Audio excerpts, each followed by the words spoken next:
പിശാചിൻ്റെ പ്രവൃത്തികളെ അഴിക്കുവാൻ തന്നെ യേശുക്രിസ്തു ഈ ഭൂമിയിൽ പ്രത്യക്ഷനായി. ദൈവത്തിൻ്റെ മാറ്റമില്ലാത്ത വചനം ശ്രദ്ധിക്കുന്ന പ്രിയപ്പെട്ടവരെ, യേശു കർത്താവ് ഈ ഭൂമിയിൽ പ്രത്യക്ഷനായത്, അവതരിച്ചത് പിശാചിൻ്റെ പ്രവൃത്തികളെ അഴിക്കുവാനാണ്. അപ്പോൾ തന്നെ അതിൻ്റെ മറുഭാഗം നമ്മെ രക്ഷിക്കുവാനാണ്.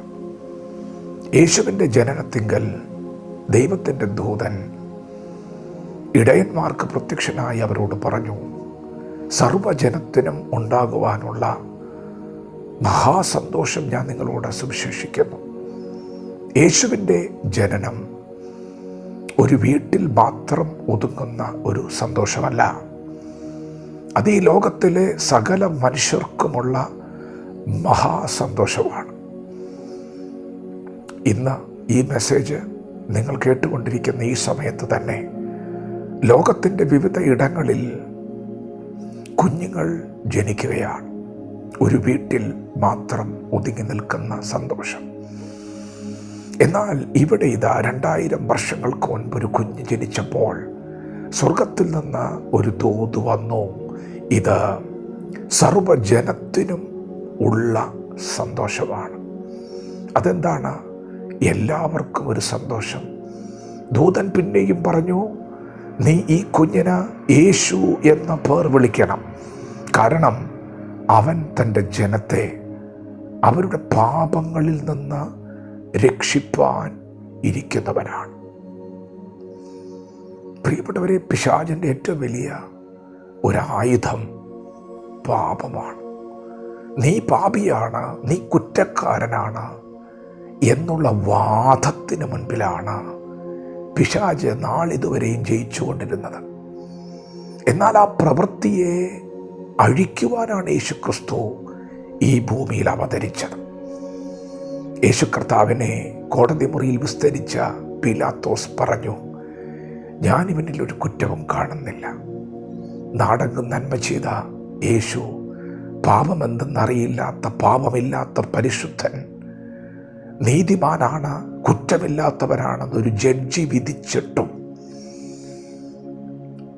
ആ വിധിക്ക് മുകളിൽ ജനങ്ങൾ ഉറക്കെ വിളിച്ചു പറഞ്ഞു, അവനെ ക്രൂശിക്കാം. അപ്പോൾ എന്താണ് ഇവിടെ നടക്കുന്നത്? യേശു ജനിക്കുന്നതിന് 600 വർഷങ്ങൾക്ക് മുൻപ് യെശയ്യാ പ്രവാചകൻ വിളിച്ചു പറഞ്ഞു, കേൾക്കണമേ, ഇത് സ്വർഗീയ കോടതിയുടെ വിധിയാണ്. നാം എല്ലാവരും ആടുകളെപ്പോലെ തെറ്റിപ്പോയിരുന്നു, താൻ്റെ വഴിക്ക് തിരിഞ്ഞിരുന്നു. എന്നാൽ പിതാവായ ദൈവം നമ്മുടെ പാപത്തെ മുഴുവനും യേശുവിൻ്റെ മേൽ ചുമത്തി. ഇന്ന് പകൽ യേശുക്രിസ്തു പിശാചിൻ്റെ വായടപ്പിക്കാൻ പോവുകയാണ്. നീ പാപിയാണെന്ന് ഇന്ന് പകൽ പിശാചിന് പറയുവാൻ കഴിയുകയില്ല. നീ കുറ്റക്കാരനാണെന്ന് ഇന്ന് പകൽ പിശാചിന് പറയുവാൻ കഴിയുകയില്ല. കാരണം നീ യേശുക്രിസ്തുവിൽ വിശ്വസിക്കുന്നവനാണ്. യേശുവിൽ വിശ്വസിക്കുന്ന, യേശുവിനോട് പ്രാർത്ഥിക്കുന്ന, യേശുവിൽ ആശ്രയിക്കുന്ന ദൈവവൈതലേ, നിന്നെ കുറ്റപ്പെടുത്തുവാൻ, നിന്നെ തകർക്കുവാൻ പിശാചിന് കഴിയുകയില്ല.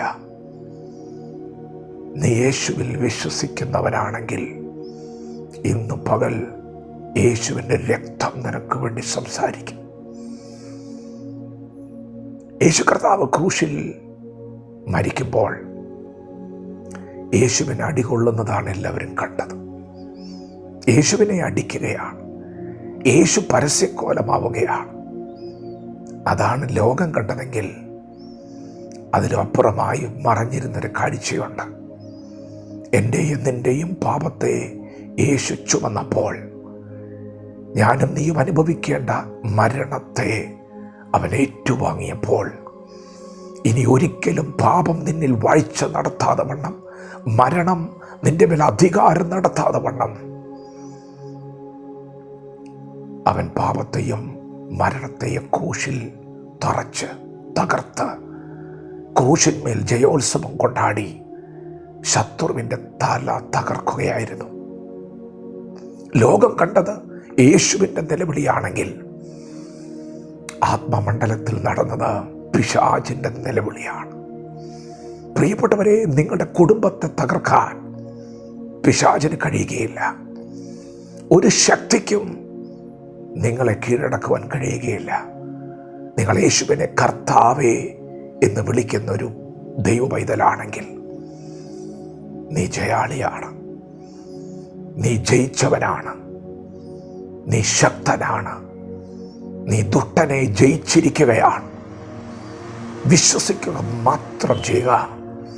അടുത്ത നിമിഷത്തിൽ നിങ്ങൾ കാണാൻ പോകുന്നത് വിടുതലാണ്. വചനത്തോട് പ്രതികരിക്കാം. ദൈവം നമ്മെ ഓരോരുത്തരെയും ഈ പകൽ അനുഗ്രഹിക്കുമാറാകട്ടെ. ആമേൻ.